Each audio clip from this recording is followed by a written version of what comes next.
Sa bansang Yelgland ay may isang eskwelahan dito na tinatawag na Kimberly Magic Academy.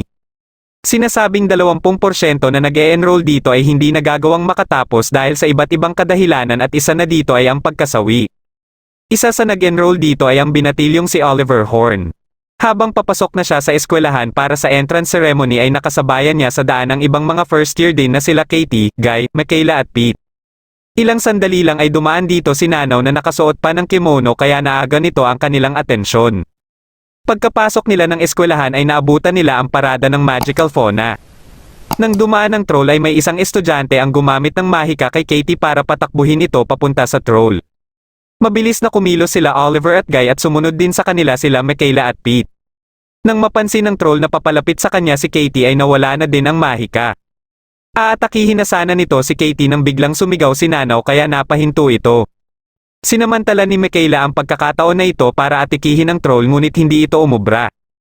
Nakaisip si Oliver ng paraan at sinabihan niya ang iba na gumamit ng wind spells.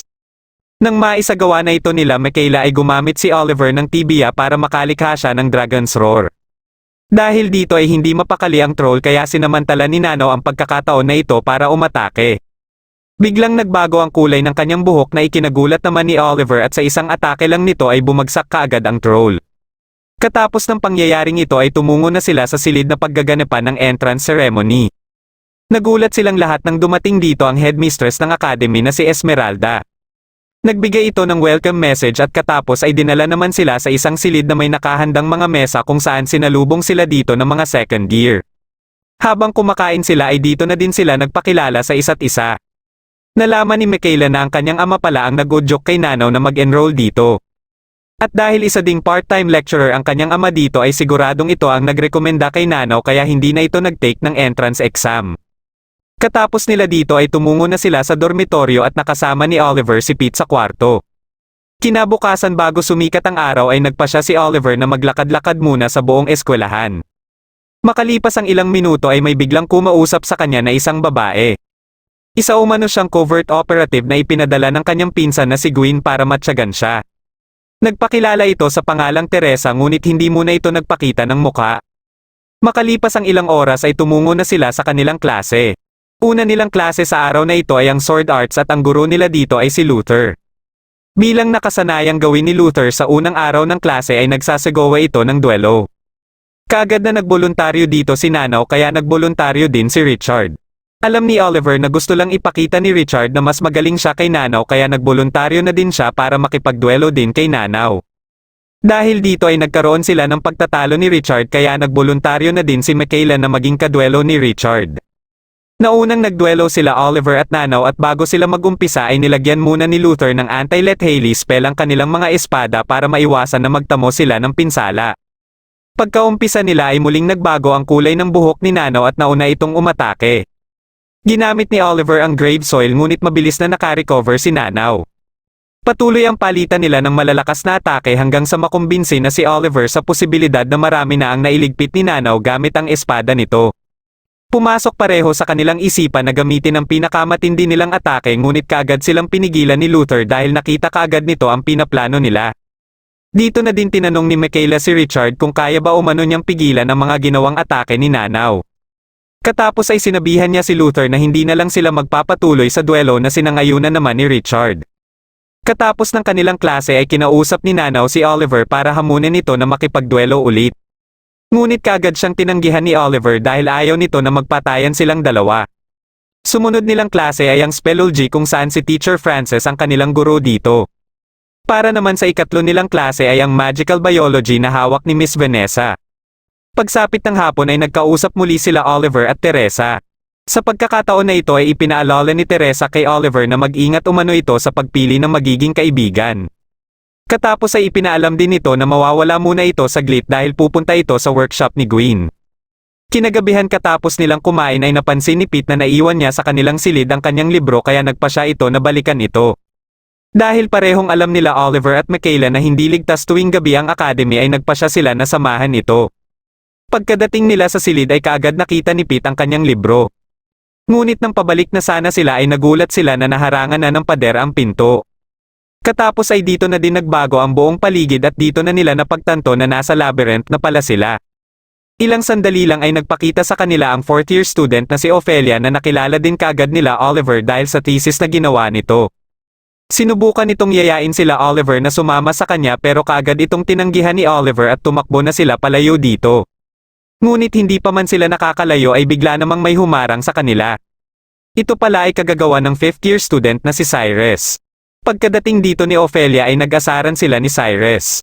Nang tinawag ni Cyrus na isang succubus si Ophelia ay dito na ito nagalit. Dahil dito ay nagpasya silang dalawa na maglaban at parehong nagpalabas ng kanilang mga alagad. Sinubukan nila Oliver na samantalahin ang pagkakataon na ito para tumakas ngunit mabilis silang pinigilan ni Cyrus. Ilang sandali lang ay dumating dito si Ninaw na kaagad sinira ang harang na inilagay ni Cyrus. Balak nito na sumali din sa labanan nila Cyrus at Ophelia para mabigyan ng pagkakataon sila Oliver na makatakas. Hindi sumang-ayon si Oliver sa gusto niyang mangyari kaya sumunod ito.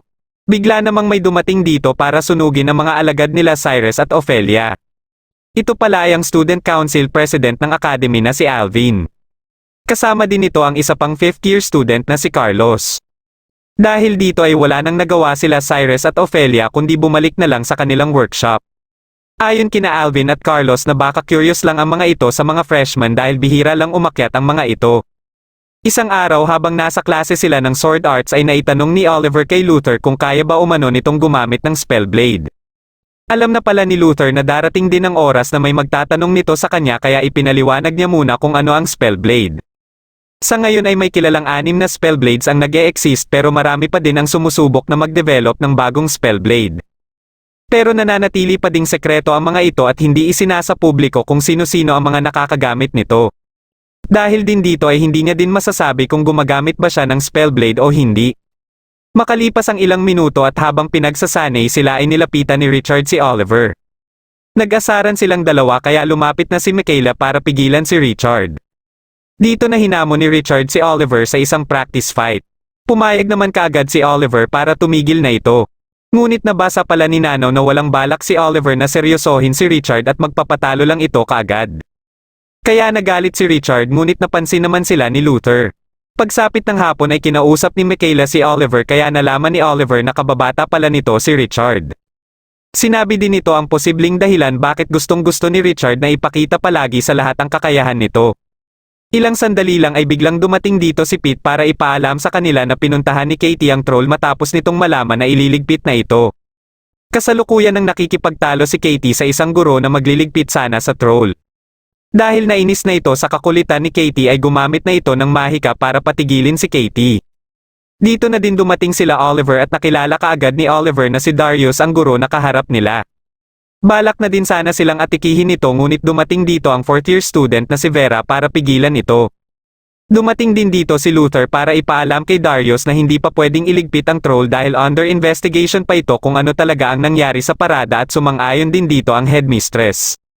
Dahil dito ay wala nang nagawa si Darius kundi umalis na lang dito. Nalaman ni Katie na parehas pala sila ni Vera ng mga rights activist. Nang pabalik na sila ay may natanggap na mensahe si Michaela.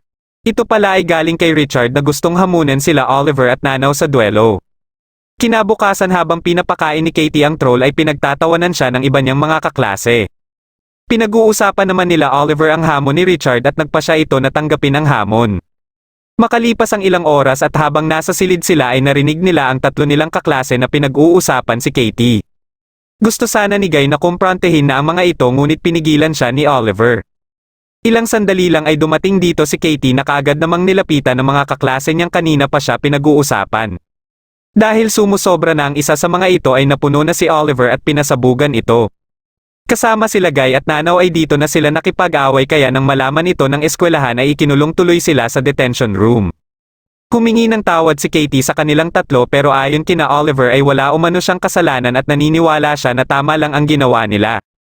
Bagamat sang-ayon si Michaela sa mga ito ay alam niyang galit na sa kanila ang ibang mga first year. Dito na napasok sa usapan ang duelo na magaganap kinabukasan na siguradong wala na silang maaasahan na pwedeng tumulong sa kanila. Kinabukasan ng gabi ay sabay-sabay silang tumungo sa duel grounds. Pagkapasok nila dito ay hindi nila inaasahan na para din itong Coliseum.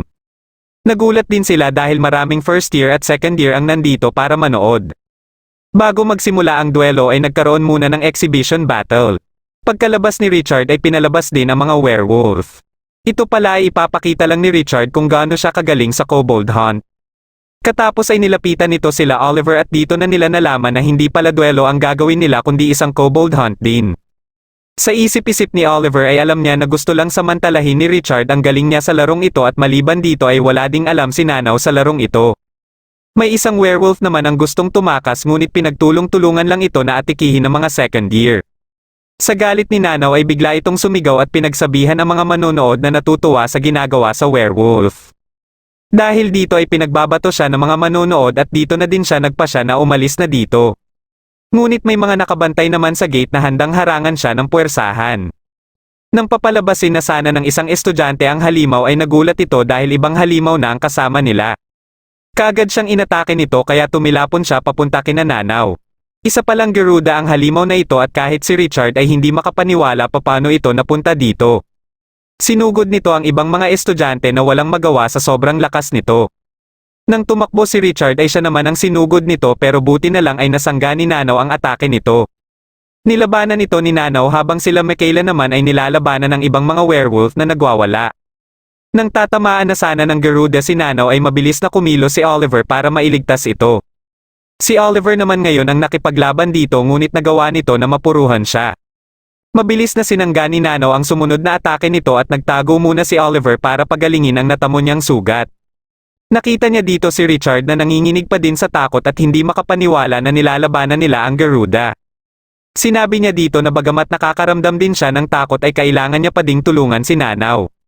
Bago siya bumalik ay sinabihan niya si Richard na gusto din umano ni Nanaw na makita kung paano siya makipaglaban. Nang makabalik na siya ay sinabi niya kay Nanaw ang plano niya na siya ang aatake sa Garuda hanggang sa magkaroon ng pagkakataon si Nanaw na tapusin ito. Nang magawa niya ito ay mabilis na kumilos si Nanaw ngunit hindi nila inaasahan na makaka-recover ito kaagad. Dahil dito ay nagpa siya si Oliver na isakripisyo ang kanyang sarili ngunit biglang may umatake sa Garuda na kagagawan pala ni Richard. Kaya dito na nagkaroon ng pagkakataon si Nanaw na mailigpit na ito. Nilapitan naman ni Oliver si Richard para pasalamatan ito at gayon din si Nanaw. Dahil sa mga nangyari ay wala ng estudyante ang gustong pagtawanan si Katie sa ginagawa nito sa troll. Maliban dito ay dumami din ang mga naging tagahanga ni Nanaw matapos masaksihan kung paano nito tinalo ang Garuda. Nagrereklamo naman si Katie dahil hindi kinikilala ng iba ang mga nagawa din ni Oliver. Naiintindihan naman ni Michaela si Katie kaya bibigyan niya na lang umano ng victory kiss si Oliver na kaagad namang pinigilan ni Oliver. Ngunit nang malaman ni Nanaw ang gustong gawin sana ni Michaela ay siya na ang gumawa nito. Bilang kapalit ay gusto din ni Nanaw na gawin din ni Oliver ang ginawa niya. Dahil sa mga pinagsasabi nila Guy at Pete ay napilitan na lang si Oliver na sundin ito. Nang gagawin niya na ito ay bigla namang may tumawag sa kanya at ito pala ay ang pinsan niyang si Shannon. Matapos nitong makita na marami na siyang kaibigan at maayos ang kanyang kalagayan ay umalis din ito kaagad. Makalipas ang ilang oras at habang nasa klase sila sa alchemy kung saan si Darius naman ang kanilang guro ay may pinagawa ito sa kanila na isang uri ng potion. Mabilis na natapos si Oliver kaya natutulungan nito ang kanyang mga kaklase na nagkakaproblema. Hanggang sa mapansin niya si Pete na may inihalo sa potion na hindi dapat ihalo. Mabilis niyang pinataob ang kaldero at kaagad itong niyakap. Dahil sa ginawa niya ay napahanga niya si Darius kaya tinanong nito ang kanyang pangalan. Katapos niyang magpakilala at nang paalis na din ito ay binalaan din siya nito na mag-ingat sa pagpili ng kaibigan. Katapos ng kanilang klase ay lumapit sa kanila si Richard at binalaan si Oliver kay Darius. Kilala umano ito na nangunguha ng mga magagaling na estudyante para sirain ang kinabukasan ng mga ito.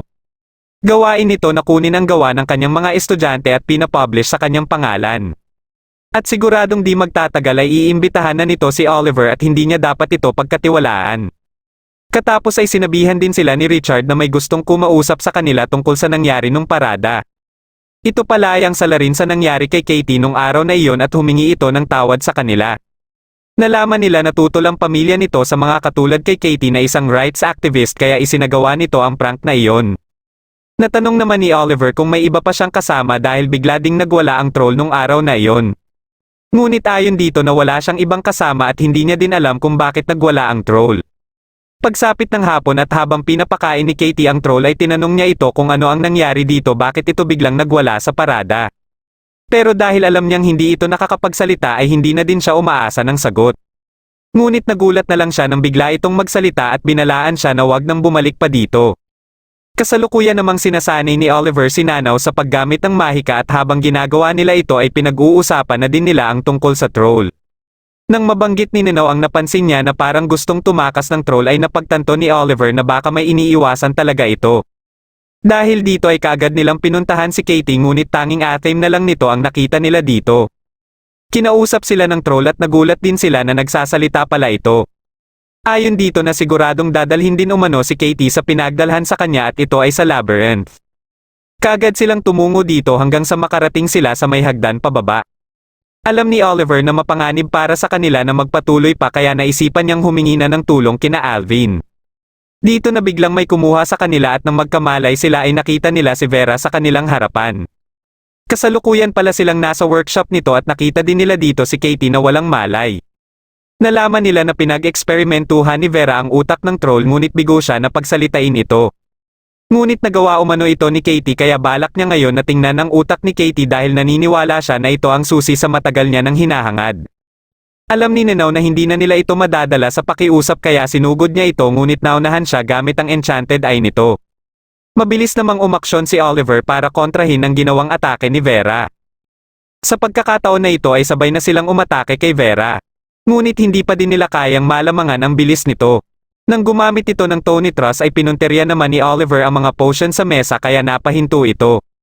Sinamantala ni Nano ang pagkakataon na ito para umatake ngunit nahulog siya sa patibong ni Vera.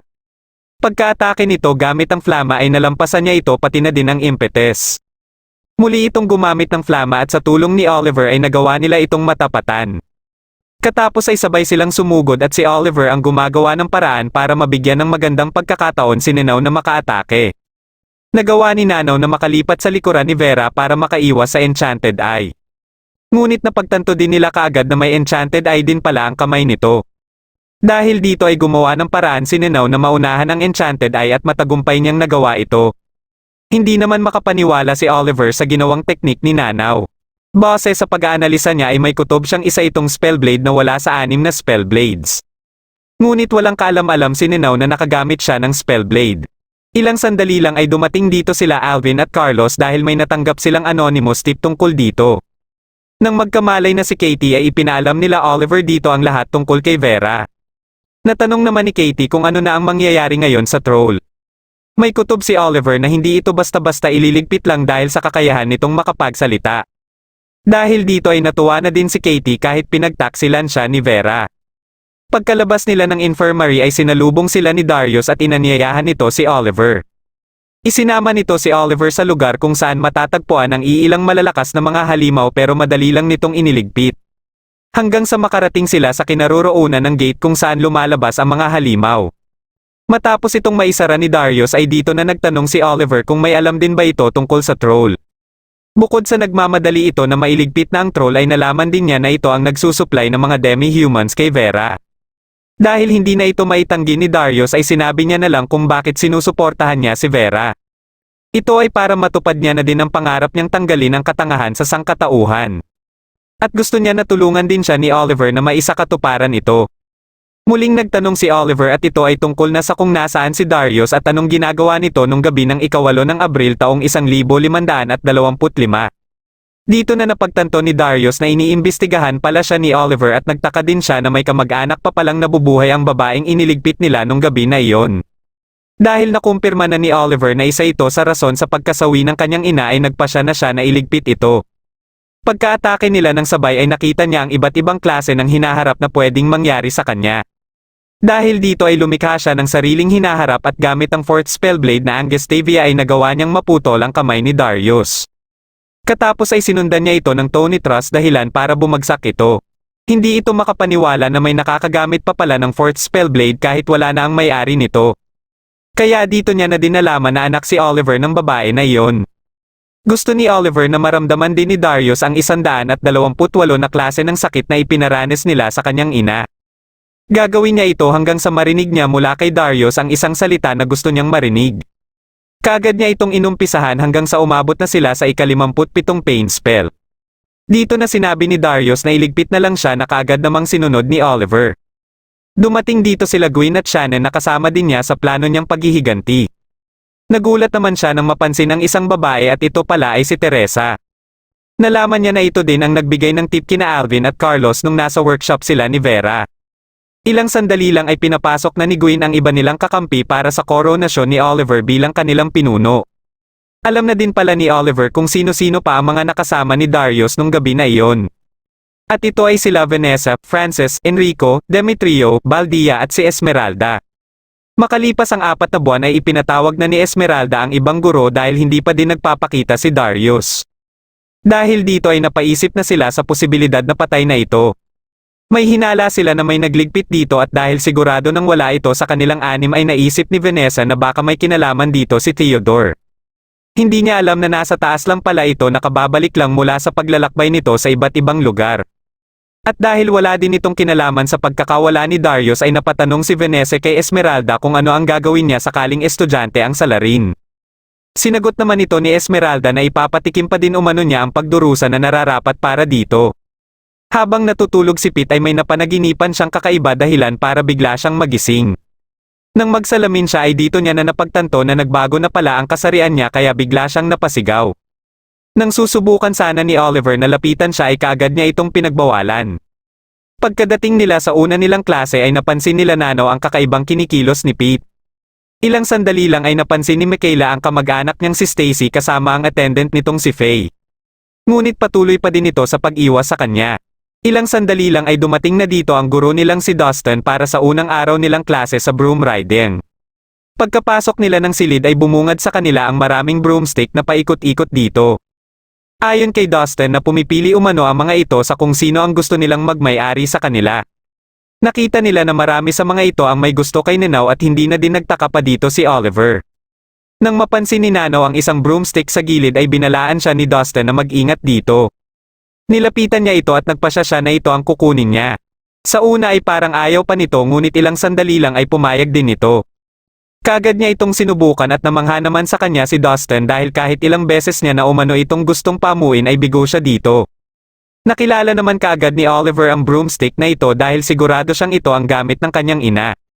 Katapos ng klase nila dito ay sumunod nilang klase ang alchemy at dahil wala na si Darius ay si Theodore na ang bago nilang guro dito.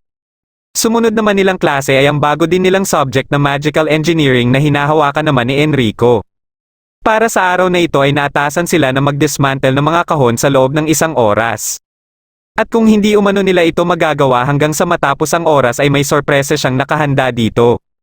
Matagumpay nilang na-dismantle ang 3 ngunit mauubusan na sila ng oras para sa ika-4. Dahil dito ay lumayo na sila ngunit naiwan si Pete dahil sa nararamdaman nitong hindi maganda sa kanyang katawan. Pagkabukas ng kahon ay mabilis na prinotektahan ni Oliver si Pete kaya siya ang nabiktima ng mga ahas. May naisip naman na paraan si Guy para iligpit ang mga ahas. Katapos ay dito na nagpasya si Oliver na kausapin si Pete ng sila lang dalawa. Napansin na pala nito na nagbago ng kasarian si Pete at tinatawag itong reversi. Binati niya si Pete dahil isa umano itong biyaya para sa isang magic user. Kaya nang sinubukan ni Pete ang Tony Truss ay hindi siya makapaniwala sa sobrang lakas nito. Ilang sandali lang ay biglang dumating dito si Carlos na kanina pa pala nakikinig sa kanilang dalawa. Nararamdaman na din pala nito na aabot sa ganitong sitwasyon si Pete at kaninang umaga ay nakumpirma niya na ito. Kaya inimbitahan niya si Pete sa pagtitipon na magaganap mamayang gabi. Kinagabihan ay nagpasama muna si Pete kay Oliver at nakita din nila si Alvin na naghihintay sa kanila. Pagkapasok nila sa loob ay nagulat sila na marami din pala ang mga estudyante na may kapareho ng sitwasyon ni Pete. Ilang sandali lang ay nakita ni Oliver si Gwen na tumutugtog sa entablado. Katapos nitong tumugtog ay kumanta naman si Carlos at napansin kaagad nila Oliver na isa itong enchanted voice. Habang pinapakinggan nila ang kanta ay nabanggit ni Pete kay Oliver ang pakiramdam niya na kaya niya na sigurong dalhin ang bago niyang katawan. Isang araw habang papunta na sila sa kanilang klase ay sinalubong sila ng isa ding first year na nagpakilala sa pangalang Talia. Kilala silang lahat nito at sinabihan nito si Pete na hindi na ito makapaghintay na magkaharap sila. Ito pala ay dahil silang dalawa ang maghaharap sa sword arts class nila.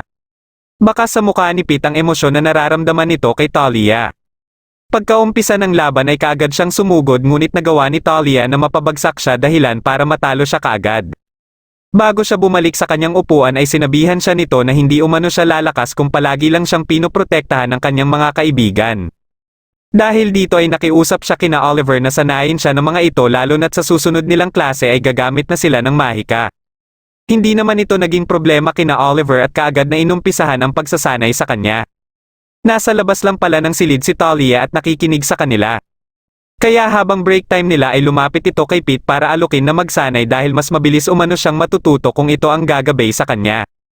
Sinubukan itong pigilan ni Michaela kaya dito na nito ipinaalam sa lahat na panahon na umano siguro para malaman kung sino ang pinakamalakas sa mga first year. Kaagad na nagpa siya si Stacy na sumali dito kaya sumali na din si Faye. Dahil dito ay sumali na din si Nanaw, Michaela at gayon din si Oliver. Nang makuha na ni Talia ang mga pangalan ng mga sasali ay ipinaliwanag niya na ang mechanics at mga rules. Bawat isa sa kanila ay hahawak ng gold medal at ang matatalo sa bawat laban ay kailangan ibigay sa mananalo ang hawak nitong medal. At katapos ng isang linggo, ang apat na may pinakamaraming medal ang siyang maghaharap-harap sa finals. Kaagad namang hinamon si Nanaw ni Evelyn kaya sila ang naunang naglaban. Base sa pag-aanalisa ni Oliver ay malaki ang posibilidad na gamitin ni Evelyn ang distansya dahil alam nito na hindi gaanong eksperto si Nanaw pagdating sa magic spell. Pagkaumpisa ng kanilang laban ay gumamit si Evelyn ng impetus ngunit madali lang itong naiwasan ni Nanaw. Dahil dito ay nakalapit si Nanaw kay Evelyn at kaagad niya itong natalo. Pagsapit ng hapon matapos ang pagsasanay nila Oliver at Pete ay ipinaalam ni Teresa kay Oliver na gusto umano siyang makausap nila Gwen at Shannon. Habang nasa labyrinth na siya papunta sa workshop ni Gwen ay nagkita sila ni Ophelia. Gusto nito na makipag-usap muna sa kanya at pinagbigyan niya naman ito. Natanong nito kung ano umano ang pakiramdam na makalaban ang Garuda. Napag-usapan nila ang Garuda dahil nalaman din pala nito ang pakikipaglaban nila dito. Dahil halos pareho sila ng impresyon ni Alvin sa Garuda ay napag-usapan na din nila si Alvin. Sigurado si Ophelia na nagugustuhan na din ni Alvin si Oliver dahil marami umano ang pagkakapareho nilang dalawa. Bago umalis si Ophelia ay pinayuhan nito si Oliver na huwag masyadong pumunta sa mga adventures dito sa labyrinth at manatili na lang sa eskwelahan na katulad ng ordinaryong estudyante. Pagkadating niya sa workshop ay kaagad siyang niyakap ni Shannon. Habang nag-uusap-usap na sila ay nabanggit niya na nakausap niya sa daan si Ophelia. Balak sana itong sundan ni Shannon ngunit pinigilan siya ni Gwen dahil hindi niya na umano ito maaabutan pa. Dito lang nalaman ni Oliver na malapit din pala sa isa't isa sila Shannon at Ophelia. Katapos ay natanong na ni Gwen ang tungkol sa kutob ni Oliver na gumamit si Nanaw ng 7th Spellblade. Hindi man siya 100% na sigurado dito pero dahil gumagamit din siya ng Spellblade kaya malakas ang pakiramdam niya na isang Spellblade ang ginamit ni Nanaw. Nabanggit din niya na pinili din si Nanaw ng broomstick ng kanyang ina. Nang pabalik na siya ay naramdaman niya na parang may sumusunod sa kanya. Kaya ilang sandali lang ay pinalabas niya na ito na si Talia pala. Gusto nito na hamunan siya at kaagad naman niya itong tinanggap. Pagkaumpisa nila ay parehas silang naging agresibo na umatake. Hanggang sa mapuruhan ni Talia si Oliver sa mukha na sinundan pa ng sunod-sunod na suntok. Dahil dito ay nagpasya na si Oliver na tatalunin niya si Talia matapos ang 8 atake niya. Nang magpatuloy sila ay madali na lang naiiwasan ni Oliver ang mga atake ni Talia at sakto nga ang kanyang mga sinabi dahil matapos ang ika-8 niyang atake ay natalo niya na ito. Dahil dito ay nakuha niya din ang gold medal na hawak nito. Pagkaalis niya dito at makalipas lang din ang ilang minuto habang palabas na din si Talia ay may isang first year naman ang humamon sa kanya. Kinabukasan ay nagpasya na si Pete na ipaalam na sa iba na isa siyang reversee. Katulad ng naging reaksyon ni Oliver ay natuwa din ang mga ito sa kanya at binati siya. Ilang sandali lang ay dumating naman dito si Talia para ipaalam ang pag-atres nito. Sunod-sunod pala itong natalo sa ibang estudyante kaya nagpasya na lang ito na umatras na. Pagsapit ng hapon habang kinakausap ni Katie ang troll ay may nagpadala sa kanya ng isang mapa. Ito pala ay ang mapa ng workshop ni Vera na gustong ibigay na kay Katie bilang paraan nito sa paghingi ng tawad sa mga nagawa nito. Gusto ni Katie na tanggapin ito dahil bukod sa gusto din niyang magkaroon ng workshop para sa kanyang mga research ay gusto din niya na ito ang magsisilbi nilang secret base. Sa una ay nagdadalawang isip pa ang iba sa gustong gawin niya ngunit matapos ihayag ni Nanaw ang buo niyang suporta dito ay sumang-ayon na din ang iba. Kaagad silang tumungo dito at habang nasa daan sila ay may nadaanan silang iba't ibang klase ng patibong. Katapos ay may nadaanan din silang nagtitinda kaya nagpasya sila na mamili na dito. Nang makarating na sila sa workshop ay nagulat sila sa lawak nito. Niluto din nila kaagad ang kanilang mga pinamili at matapos nilang kumain ay nag-usap-usap muna sila. Dito na sinabi ni Michaela ang naisip niyang gawan na ng pangalan ang kanilang grupo. May naisip naman na pangalan si Nenao pero bago niya ito sinabi ay pinatayo niya muna ang lahat at pinabunot ng kanya-kanyang espada. Katapos ay dito niya na sinabi ang pangalan ng kanilang grupo at ito ay Sword Roses. Kinabukasan ng mag-uumpisa na sanang magsanay sila Oliver at Nenao ay narinig nila ang sigaw ni Guy. Ito pala ay dahil sa troll na kasama ni Katie at nalaman nila na si Vera pala ang nagdala nito dito. Nang magising si Pete ay may nagabot sa kanya ng kanyang eyeglasses. Ngunit nagulat siya na isa pala itong kamay na may mata kaya dali-dali siyang lumabas. Ito pala ay ang naputol na kamay ni Vera na ginawa niyang pseudo-life form. Nang matanong ni Michaela kung ano ang totoong dahilan nito sa pagbigay kay Katie ng kanyang workshop ay sinabi nito na investment niya umano ito dahil naniniwala siya sa potensyal ni Katie. Nalaman nila na binigyan na din pala ni Katie ng pangalan ang troll bilang Marco. Makalipas lang ang ilang minuto ay umalis na din dito si Vera at sila naman ay nagpasya na manggalugad muna sa buong first layer ng labyrinth. Hanggang sa biglang napahinto si Michaela dahil alam niyang malapit na sila sa second layer. Ayon sa kanya na ibang-iba ang kapaligiran dito kumpara sa first layer at kilala ito sa tawag na Boslang Forest. Bigla naman nilang narinig ang boses ni Stacy na kanina pa pala nag-aabang sa kanila. Gusto nito na makipaglaban sa kanila ngunit 2 sa 2. Dahil hindi naman ito labag sa rules ay pumayag sila dito ngunit bigla namang dumating dito si Joseph at iminungkahi ang 3-on-3 na. At dahil wala ding nakikitang problema dito sila Oliver ay pumayag sila dito. Pinasama sila nito sa second layer dahil gusto nito na dito gawin ang kanilang labanan. Pagkadating nila dito ay sinabi ni Joseph na gusto niyang makalaban si Nenao kaya sila ang nagkatapat. Ngunit nang mag-umpisa na sila ay gumawa ng paraan si Oliver para magpalit sila ni Nenao. Dahil dito ay sila Nenao at Faye na lang din ang naglaban. Lumikha ng pagsabog si Faye at mabilis na tumakbo palayo na kaagad ding hinabol ni Nenao. Nagpapalitan naman ng mga malalakas na atake sila Oliver at Joseph. Ngunit minamaliit lang ni Joseph si Oliver dahil mga natutunan sa libro lang umano ang lahat na ginagawa ni Oliver. Dahil dito ay umatake si Oliver na natutunan din niya sa libro ngunit nagawa niyang masugatan si Joseph. Habang sa labanan naman nila Nenao at Faye ay hindi makapaniwala si Faye sa lakas ni Nenao. Nang aatake na sana muli si Nenao ay dumating dito si Stacy para tulungan si Faye. Pagkadating dito ni Michaela ay dito na pinag-transform ni Stacy si Faye sa pagiging werewolf. Sinakiyan ito ni Stacy at kaagad nilang sinugod si Michaela. Umatake naman dito si Nenao at bagamat napuruhan niya si Faye ay hindi man lang ito ininda ni Faye. Sa pagpapatuloy ng labanan nila Oliver at Joseph ay inakala ni Joseph na napuruhan niya ng kanyang Fregus si Oliver. Ngunit nagulat na lang siya na nailagan pala ito ni Oliver. Katapos ay nagawa naman ni Oliver na maitulak siya hanggang sa umabot sila sa ilog. Ginamit niya ang kanyang lakas para ihagis si Oliver ngunit hindi niya inaasahan ang sipa nito. Dito na ginamit ni Oliver ang impetus na nagdahilan sa pagkatalo ni Joseph. Pagka-atake muli nila Stacy kay Michaela ay naunahan sila nito ng Tony Trust na labis na kaapekto kay Stacy. Nang susubukan na ni Faye na bumangon ay tinutukan siya kaagad ni Nanaw. Muling bumangon si Stacy at nagpatuloy ang kanilang laban ni Michaela. Hanggang sa magawa ni Michaela na matanggalan ng espada si Stacy at dito niya na ito natalo. Umiyak na lang si Stacy dahil hindi niya matalo-talo si Michaela. Nalaman ni Nenao na magkapatid pala sa ama sila Michaela at Stacy na ayon kay Michaela ay dahil ito sa tradisyon ng kanilang angkan na dapat ibahagi ng mga taga-main family ang kanilang dugo sa branch family. Ngunit dagdag nito na bawal niyang tawagin na kapatid si Stacy o tawagin din ito na anak ng kanyang ama. Pangarap ni Stacy na malamangan si Michaela para kilalanin siya at tanggapin na anak ni Theodore. Sinabihan naman ni Nenao si Stacy na hindi niya dapat pilitin na pumalit sa pwesto ni Michaela dahil bawat isa sa kanila ay may iba't ibang katauhan na hindi basta-basta lang mapapalitan. At gusto din umano niya na makilala ang totoong Stacy na natural lang. Makalipas ang ilang minuto ay kinausap silang lahat ni Joseph at may naikwento ito sa kanila sa nakaraan nito. Tungkol ito nung bata pa siya na may kababata siya na palagi siyang hinahamon sa larong chess kahit paulit-ulit niya na itong tinatalo. Hanggang isang araw ay nagawa siyang matalo nito pero nakaramdam din siya ng tuwa habang pinagmamasdan nito na nagdidiwang. Dahil sa tuwa niya ay naikwento niya ito sa kanyang ama at dito niya na nalaman na bawal pala siyang matalo kahit na kanino. Kalahating araw siyang pinarusahan at hindi na din bumalik pa kailanman ang kalaro niya. Kaya sa pagkatalo niya ngayon dito ay hindi din ito pwedeng mangyari at dito niya na pinalabas ang mga Stinger Bees. Gusto niya na sumuko na lang sila Oliver at tatanggalin niya din ang memorya nilang lahat sa mga nangyari dito. Biglang inatake ni Stacy ang isang Stinger Bee at dito na sila sinugod ng mga ito. Kaagad na lumikha si Guy ng barikada na pwede nilang pagtaguan at mabilis silang lahat na pumasok dito. Katapos ay nagsindi si Katie ng insenso para itaboy ang mga stinger bees. Sinamantala nila ang pagkakataon na ito para magplano sa susunod nilang gagawin. Naisip ni Oliver ang posibilidad na tanggapin na lang ang alok ni Joseph. Bagamat wala itong problema kay Nanaw ay gusto niya pa ding ipatikim kay Joseph ang pagkatalo na nararapat para dito.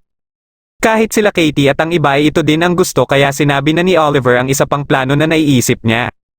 Matapos niya itong ipaliwanag ay sinabi naman ni Michaela na may gusto din siyang subukan. Nagulat si Joseph nang biglang maakit ang mga stinger bees papunta sa barikada. Habang sila Katie naman ay natutulala kay Michaela dahil ang sinasabi pala nito na gusto niyang subukan ay ang kapangyarihan niya bilang isang half-elf. Nang masira na ang barikada ay sabay-sabay nilang ginamit ang Tony Trust na sobrang lakas dahil sa double incantation ni Michaela. Katapos ay kaagad na kumilos si Nanaw para sugurin na si Joseph. Mabilis niyang niligpit ang mga natitirang stinger bees at nagawa ding matamaan si Joseph. Pagkababa nila pareho ay sumugod sila ng sabay ngunit nanaig pa rin ang lakas ni Nanaw. Makalipas ang ilang sandali at nang babangon na si Joseph ay nilapitan siya ni Oliver para sabihan siya na maglaban sila ulit sa hinaharap kung saan pareho na silang malakas. Katapos ay nagpasya na sila na lumabas na ng labyrinth at ipagpabukas naman ang panggagalugad dito. Ngunit bigla namang may nagpakita dito na magical beast at nang inatake ito ni Joseph ay nagawa siyang madakip nito. Hindi lang pala ito nag-iisahan kaya mabilis silang tumakbo para tumakas. Sinubukan ni Faye na iligtas si Stacy dahilan para siya ang madakip ng halimaw. Nang madapa si Pete ay mabilis din itong hinila ng halimaw. Kagad itong ipinaalam ni Oliver kina Alvin at nalaman niya na kasalukuyan na pala itong pinag-uusapan nila Alvin dahil 8 kaso na umano ang natanggap ng mga ito na katulad ng nangyari sa kanila at 17 naman ang naiulat na nawawala. Nalaman din niya na kagagawan ito ni Ophelia dahil nilamon na umano ito ng spell nito kaya naalala niya ang babala nito nung magkausap sila. Kasalukuyan namang nakakulong sa workshop ni Ophelia sila Pete at ang ibang biktima nito. Nagpasya sila Alvin na pumasok na sa labyrinth para hanapin ang workshop ni Ophelia. Isinama din nila ang iba pang miyembro ng student council na sila Tim at Liz Eddie. Ilang araw ang lumipas ay wala pa ding balita tungkol kina Pete kaya hindi na mapakali si Guy. Kinausap ni Oliver sila Gwen at Shannon para humingi na din ng tulong sa mga ito na iligtas sila Pete. May plano na din pala ang mga ito na sundan ng student council sa paghahanap. Ngunit dahil nasa third layer ang workshop ni Ophelia ay sigurado sila na hindi ito magiging madali. Kinausap naman ni Katie si Luther para humingi din ng tulong dito ngunit ayon dito na mag-uumpisa lang sa paghahanap ang mga guro katapos lang ng 8 araw simula nang mawala ang mga ito. Nang magkausap sila Oliver at Michaela ay sinabi ni Michaela ang plano niyang pumasok din sa labyrinth para hanapin sila Pete. Kaagad na tumutol si Oliver sa pinaplano nitong gawin ngunit buo na ang loob nito para gawin ito. Dahil dito ay nagpasya na din si Oliver na sumama dito. Bigla silang may narinig na boses at ito pala ay si Vera. May gusto itong pag-usapan nila at kasama din umano dito si Katie. Nalaman nila na humingi pala ng tulong si Katie kay Vera kapalit ng pagpayag nito na tingnan ang kanyang utak. Hindi naman ito nagustuhan nila Oliver kaya dito na sinabi ni Vera ang isa pa niyang proposal. Sasanayin niya umano sila Oliver at bagamat maliit lang ang posibilidad na matatalo nila si Ophelia ay magkakaroon naman sila ng pagkakataon para mailigtas sila Pete. At bilang kapalit nito kung matapos na ang lahat ay kukunin niya si Katie para magsilbing research partner niya. Kaagad itong tinanggap ni Katie at pinilit din sila Oliver na tanggapin na din ito. Nang pumayag din sila Oliver dito ay pinuntahan na nila si Nanaw para ipaalam ang tungkol dito. Ipinaalam din nila na hindi makakasama sa kanila si Katie dahil hindi pa sapat ang kakayahan nito. Pinuntahan naman ni Oliver si Guy at katulad kay Katie ay hindi din ito pwedeng sumama. Kaya nagbigay na lang ito ng mga tool plants na katulad ng ginamit nito na barikada para sa mga stinger bees. Maliban dito ay nagbigay din ito ng tinapay para sa baon nila at baka din umano nagugutom na si Pete kung magkita-kita na sila. Bago sila pumasok ng labyrinth ay ipinaubaya ni Vera kay Katie ang milihan nito. Baka umano sakaling hindi na siya makabalik ng buhay ay magagamit niya ito para ma-access ang mga research notes nito. Habang naglalakad-lakad na sila sa labyrinth ay nabanggit ni Vera na kaya nangunguha si Ophelia ng mga estudyante ay para makuhanan ng mana na kakailanganin para makalikha ito ng maraming Chimera. Nabahala naman sila na tanging mga lalaki lang pala ang kinukuha ni Ophelia. Kaya ipinaalam na din nila kay Vera na isang reverse si Pete. Dahil dito ay naisip ni Vera na baka iligpit na lang ito ni Ophelia. Nang makarating sila sa workshop ni Vera ay nakita nila dito si Marco dahil hindi umano ito hinabol ng mga Chimera. Kumuha si Vera ng magic potion para ibigay kay Oliver para umano maging proteksyon nito sa perfume ni Ophelia. Nahati naman sa dalawang grupo sila Alvin para mas mapabilis ang kanilang paghahanap. Nakasalubong nila Alvin sa daan si Kevin at ibinigay nito sa kanila ang isang notebook kung saan iginuhit nito ang mapa ng third layer. Dahil dito ay niyakap ito ni Carlos at lubos na nagpasalamat sa ginawa niya. Katapos ay nagpa siya din ito kaagad na bumalik para muling manggalugad. Matapos ang ilang minuto na paglalakad ay may nakasalubong sila Oliver na halimaw na katulad ng dumukot kina Pete. Sinamantala ni Vera ang pagkakataon na ito para turuan sila kung paano ito labanan. Habang nilalabanan niya ito ay inisa-isa niya ang mga dapat gawin para maging epektibo ang bawat atake na gagawin nila. Hanggang sa makita na umano nila ang weak spot at ito na ang tamang pagkakataon para tapusin na ito. Namangha naman si Michaela sa ginawa niya dahil pinagmukha niya itong madali lang. Makalipas lang din ng ilang minuto ay nakapasok na sila ng second layer. Ngunit habang naglalakad sila ay nakaramdam na ng gutom si Nenao. Dahil dito ay kumain muna sila at nagpahinga na din. Pinagsaluhan nila ang pagkain na ibinigay ni Guy kay Oliver. Ilang sandali lang ay may naramdaman si Oliver kaya nagdahilan ito na mag-iigib muna ng kanilang maiinom. Ito pala ay si Teresa at kaagad itong tinanong ni Oliver kung saang banda na sila Gwen at Shannon. Ayon naman kay Teresa ay malapit na ang mga ito sa third layer. Nabanggit din ito na kung makita niya umano si Oliver dito ay naatasan ito nila Gwen na kaagad siyang pabalikin. Ngunit wala itong balak na sundin sila Gwen dahil simula umano ng koronasyon ay tinuturing niya ng pinuno si Oliver. Dahil dito ay naatasan na lang ito ni Oliver na tingnan ang kanilang dadaanan kung may panganib na nakaabang. Kaya nang magpatuloy na sila sa paglalakad ay nagtaka si Vera na wala silang nakikitang mga magical beast. Wala silang kaalam-alam na pinagliligpit na itong lahat ni Teresa. Ilang sandali lang ay nakarating sila sa teritoryo ng isang magical beast na sugatan. May hinala si Vera na may nakaharap itong Chimera ni Ophelia. Nang susubukan na itong kalabanin ni Vera ay pinigilan siya ni Nenao. Kinausap ito ni Nenao at hindi makapaniwala sila Vera na nagawa niya itong mapakiusapan. Ginamit pala ni Nenao ang mga natutunan niya kay Katie kung paano makipag-usap ng maayos sa mga magical beasts. Kasalukuyan din palang nandito sa second layer si Stacy kasama ang half-sister nito na si Lynette.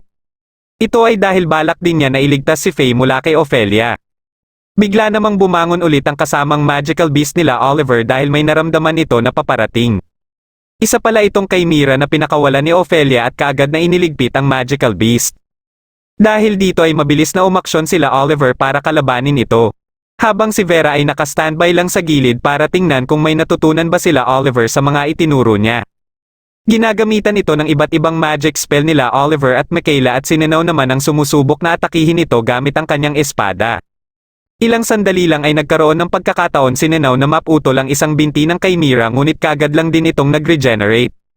Natuklasan naman nila Oliver na ang biglaang pagbabago ng temperatura ay nagpapahina ng armor nito. Dahil dito ay kaagad itong inatake ni Oliver gamit ang Tonitrus. Nagpatuloy sila sa pag-atake hanggang sa magawa ni Oliver na magapos ito. Ngunit may nakahanda pala itong pang-counter sa kanya. Mabilis na kumilos si Vera para tumulong na sana sa kanila. Pero nang mawala ang usok ay nalaman nila na nasangga pala ni Oliver ang ginawang atake ng Chimera. Dito na nagkaroon ng pagkakataon si Oliver na mapuruhan ito ng espada at kaagad na sinundan ng Fragos. At dahil dito ay matagumpay na din nila itong natalo kaya tuwang-tuwa sa kanila si Vera. Nagpatuloy sila sa paglalakad at nakaharap ang marami pang mga Chimera. Makalipas ang ilang oras ay nagpahinga muna sila sa isang kuweba. Habang natutulog sila ni Nenao at Michaela ay napag-usapan naman nila Oliver at Vera si Pete. Natanong ni Vera kung bakit isinasakripisyo umano nila ang kanilang buhay mailigtas lang si Pete gayong ilang buwan pa lang din naman silang magkakakilala. Kaya sinabi ni Oliver ang paghanga niya kay Pete nung entrance ceremony. Dahil imbis na gayahin nito ang ibang estudyante na tumakbo na lang ay mas pinili nito na sumama sa kanila para harapin ang troll kahit alam nito sa sarili nito na hindi siya ganong nakakagamit ng mga magic spell. Nabanggit naman ni Vera na interesado din umano siya kay Oliver. Ito ay dahil kahit wala itong partikular na talento ay nagagawa pa din itong makipagsabayan kina Nenao at Michaela. Kaya may hinala siya na may nangyari kay Oliver sa nakaraan na naging motibasyon niya kaya umabot siya sa ganitong level. Samantala sa workshop naman ni Ophelia ay nagising na din si Joseph. Nagtaka ito kung bakit nakakahinga pa din ng maayos si Pete gayong puno ng perfume ni Ophelia ang kinaroroonan nila. Dito na sinabi ni Pete na isa siyang reversey kaya bilang may katawan ng isang babae ay hindi siya naaapektuhan ng perfume. Alam ni Joseph na ililigpit lang siya ni Ophelia kung malaman nito na isa na siyang babae. Dahil dito ay kinuha nito ang orb na nakabaon sa tiyan nito at ibinigay sa kanya para gamitin niya sa pagtakas. Dahil kung malaman ng iba ang kinaroroonan nila ay malaki ang posibilidad na makakaligtas silang lahat dito. Ipinakita dito ang unang pagkikita nila Ophelia at Carlos nung mga bata pa sila. Kahit lalaki si Carlos ay natutunan naman nito ang castrato kaya hindi ito natatabla ng perfume ni Ophelia. Dahil dito ay naging matalik na din silang magkaibigan. Nang makapasok na sila Oliver sa third layer ay nararamdaman na din nila ang perfume ni Ophelia. Dahil dito ay sinabihan na ni Vera si Oliver na gamitin na ang potion pangontra dito. Ilang sandali lang ay nakarating na sila sa latian na kailangan nilang tawirin. Dahil sa tool plants ni Guy ay nakalika sila ng bangka na gagamitin nila. Pero bago pa man sila sumakay dito ay tinuruan muna sila ni Vera kung paano maglakad sa ibabaw ng tubig. Unang sumubok si Nanaw ngunit kaagad lang din siyang lumubog. Sunod na pinasubok ay si Oliver at matagumpay niya itong nagawa. Naalala niya ang ginagawa dati ng kanyang ina kaya ginaya niya din ito. Kinuha niya si Nanaw para pasubukin ulit at nagawa na ito ni Nanaw. Nang si Michaela na ang sumubok ay nagawa niya din ito. Nagsindi naman ng insenso sila Stacy Pantaboy sa mga skyfish. Katapos ay ginamit nila ang kanilang broomstick para tawirin ang latian. Habang nasa kalagitnaan na ng latian sila Oliver ay biglang nagpakita dito si Cyrus na kaagad pinalabas ang kanyang alagad. Nang malaman nito na patungo sila kay Ophelia ay nagpa siya ito na iligpit na sila dahil ganun din naman umano ang mangyayari sakaling makalaban nila si Ophelia. Sinubukan ni Michaela na makipag-alyansa dito kapalit ng mga research ni Ophelia sakaling matalo nila ito ngunit hindi pala interesado dito si Cyrus. Nalaman nila na kaya pala ito nandito ay para umattend ng funeral ni Ophelia. Napansin ni Oliver na parang may ginagawa si Vera gamit ang kanyang athame. Dito na nagpakita ang water chimera na kaagad inatake ang alagad ni Cyrus. Dahil dito ay mabilis silang umalis dito at ipinaubaya na lang kay Cyrus ang chimera. Muli namang inalolan nila Alvin at Carlos ang araw nung kasama pa nila si Ophelia. Pagkapasok ni Ophelia sa academy ay ipinakilala siya ni Carlos kay Alvin at gayon din kina Tim at Liz Eddie. Inalok siya ni Alvin na maging miyembro din ng Campus Watch na may layunin na tulungan ang mga estudyante na nalalagay sa kapahamakan. Pumayag siya dito at siya ang nagsilbing healer ng kanilang grupo. Sa sumunod na taon ay maraming mga first year ang gusto ding sumali sa kanila. Kaya naatasan ni Alvin si Ophelia na magsagawa ng interview sa mga ito. Ngunit may iba palang mga second year ang nagagalit kay Ophelia dahil ang pagkakaalam ng mga ito ay inaakit lang nito si Alvin gamit ang perfume nito. Dahil gusto ng mga ito na patunayan niya na malakas talaga siya ay dito na siya nagpalabas ng chimera mula sa kanyang tiyan. Kinumpronte din siya kaagad ni Tim matapos ang ginawa niya. Natanong siya ni Tim kung pinaplano din ba niyang akitin si Alvin. Dahil hindi siya tumanggi dito ay nagalit si Tim at sinugod siya. Kaya kinagabihan ay naabutan na lang ni Alvin si Tim na nakahandusay na. Dahil dito ay nagsisisi din si Alvin na wala siyang nagawa para magabayan ng maayos si Ophelia. Nang hindi na kinaya ni Ophelia ang kanyang nararamdaman kay Alvin ay umalis ito para hanapin si Alvin. Kaya nang hindi na nararamdaman ni Joseph ang mana nito ay pinaumpisahan niya na kay Pete ang kanilang plano. Matagumpay na nakalabas si Pete ng workshop at ginamit ang orb para lumikha ng signal. Kagad din itong napansin ng mga naghahanap sa workshop ni Ophelia. Nang mawawala na sana ng malay si Pete ay napabangon siya nang may biglang tumawag sa kanya.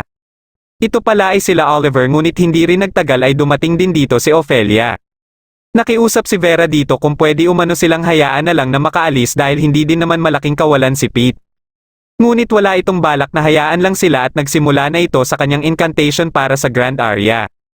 Dahil dito ay kaagad na sinabihan ni Vera sila Oliver na pigilan ito ngunit prinoprotektahan ito ng chimera.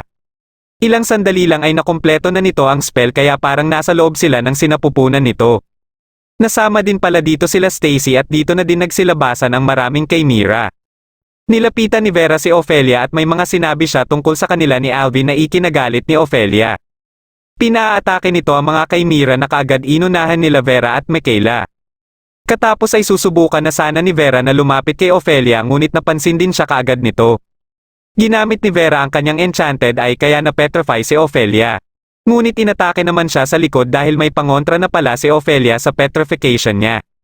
At dahil may mga sinabi pa siya kay Ophelia ay inatake siya ulit nito. Napansin naman nila Oliver na parang umaatres ang mga chimera. Dahil dito ay inatasan ni Oliver si Nanaw na siyang susugod kay Ophelia habang sila naman ang bahala sa mga Chimera. Nang may makita ng pagkakataon si Oliver ay pinaatake niya na si Nanaw kay Ophelia. Matatamaan na sana ni Nanaw si Ophelia ngunit dahil sa pag-iyak nito ay nag-alinlangan siya dahilan para maunahan siya ng Chimera. Kagad siyang nilapitan ni Oliver para tulungan na bumangon. Naiinggit naman si Ophelia sa ginagawa ni Oliver kay Nanaw at inalala nito ang mga panahong miyembro pa siya ng Campus Watch. Ilang sandali lang ay dumating na din dito sila Alvin at Carlos. Humingi ng tawad si Alvin kay Ophelia dahil pinaghintay niya umano ito. Sinusubukan naman ni Carlos na lumapit dito ngunit prinoprotektahan ito ng Chimera. Dito na nito tinanggal ang magical tattoo sa leeg nito at nagsimulang kumanta. Nalaman ni Oliver mula kay Alvin na binigyan pala si Carlos ng responsibilidad sa utos ng kanilang pamilya sakali mang lamunin ng spell si Ophelia. Dahil sa resistance nito laban sa lahat ng klase ng sexual magic ay matagumpay itong nakalapit kay Ophelia at kaagad na niyakap. Alam ni Alvin kung ano na ang susunod na mangyayari sa kanilang dalawa kaya nagpaalam na ito kay Carlos at gayon din si Carlos sa kanya.